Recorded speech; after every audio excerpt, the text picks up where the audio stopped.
Hello there, fellow shopkeepers and do-it-yourselfers out there on YouTube. Today, I knocked one off the bucket list that I've been aiming to get around to. I put a hub meter on my trailer. I bought it about 6 months ago and finally just got around to getting it put on. Trailer life meter. It is a Veeder-Root part, and it's made in the USA. How about that? And from what I can tell, these will work on either side. It doesn't matter which direction. Of course, on the driver's side, here in America, we drive on the left side of the vehicle, so that's the left side of the vehicle is the driver's side. This wheel spins counterclockwise 99.99% of the time. The rest of the time, I'm backing up. So this spins counterclockwise. If it was on the passenger side, it would spin clockwise. But according to all the literature I could find, it will work on either side. It will clock positive miles on either side. We're going to reverse engineer it since I've already put it on.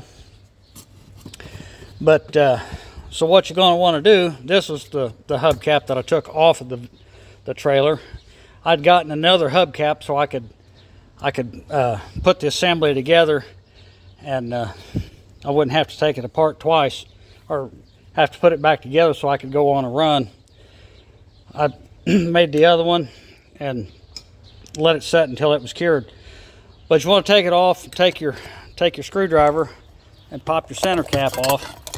It might break. With age, these are just plastic. They might be brittle and break. But anyway, so you want to have a clean hubcap. This has got a little bit of grease in it. So you want to take some mineral spirits or some sort of solvent, gasoline or diesel fuel, kerosene, whatever you want to use, aviation gas, I don't care. Dawn dishwashing solvent.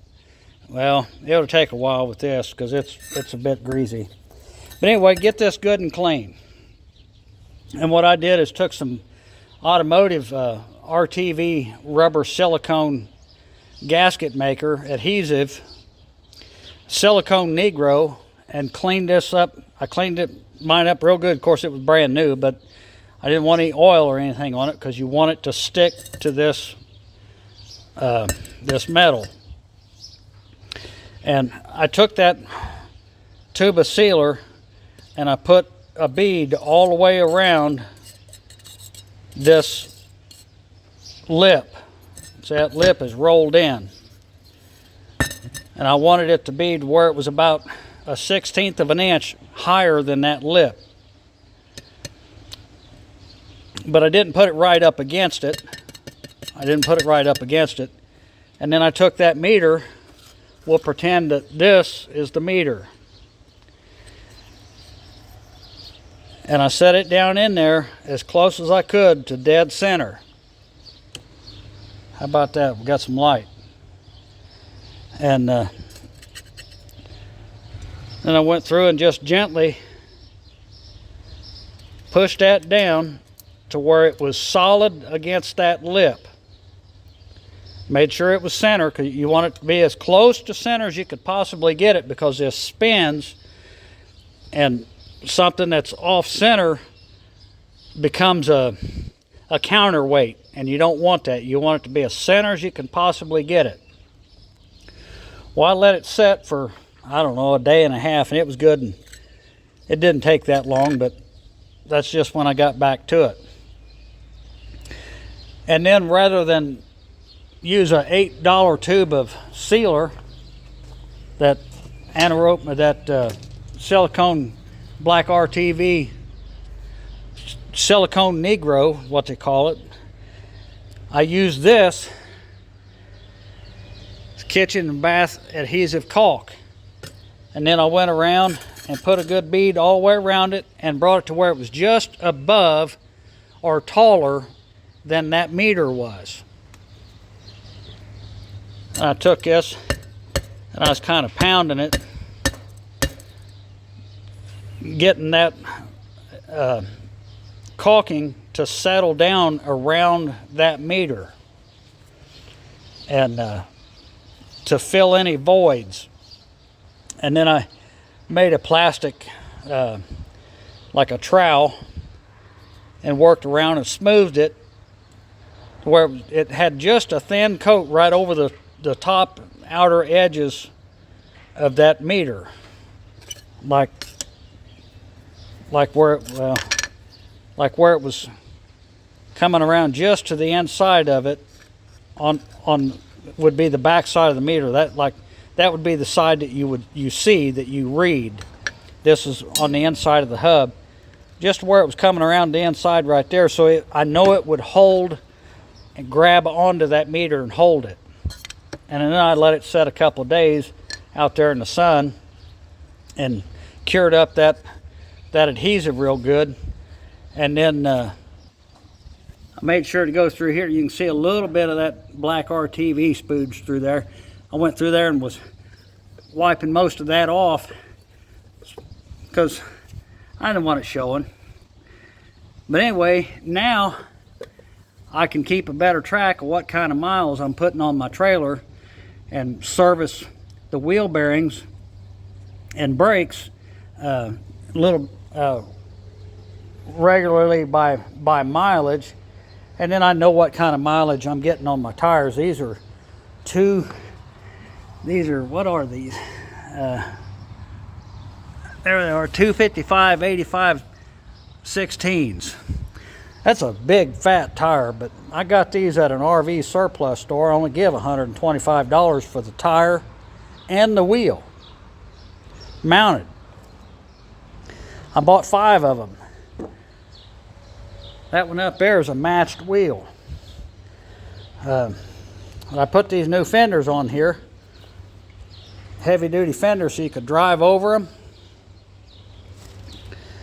Then I put these wheels on there, and they were so fat I had to cut the radius off of the fender so there'd be enough clearance for the tire. Now it looks like it would drag, and there's been a time it has hit, but I've had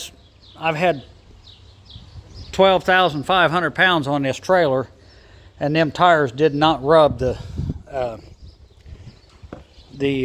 fender. But anyway, if you ever wondered if you could put a hub meter on your regular small trailer like your RV trailer, you can do it, and that's how I did it. And I wished I had the part number for that. I think I give like maybe $25 for that hub meter, but I think it's going to be a good investment. And I keep my wheel bearings greased rather than have to jack it up and take smoked wheel bearing off and put new ones on the side of the road. But it's got new brakes on it, and the wheel bearings were just serviced probably 4 or 5 months ago.